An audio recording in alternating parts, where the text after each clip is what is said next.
takže čaute všetci, moje meno je Richardko a vítam vás pri mojom prvom tutoriáli, pri mojom ďalšom tutoriáli, pri treťom, ako dobre počítam, ako si odinštalovať program, pretože veľa ľudí si nevie odinštalovať program z počítača, takže dáme si ľubovoľný prehliadač a do Google si napíšeme download revo uninstaller,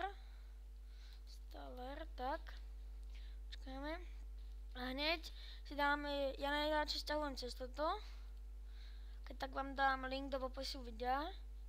Dobre, otvorilo sa nám toto a teraz keď ideme na to stiahnuť, počkáme, zase stiahnuť a teraz sa nám to začne sťahovať, by sa malo aspoň.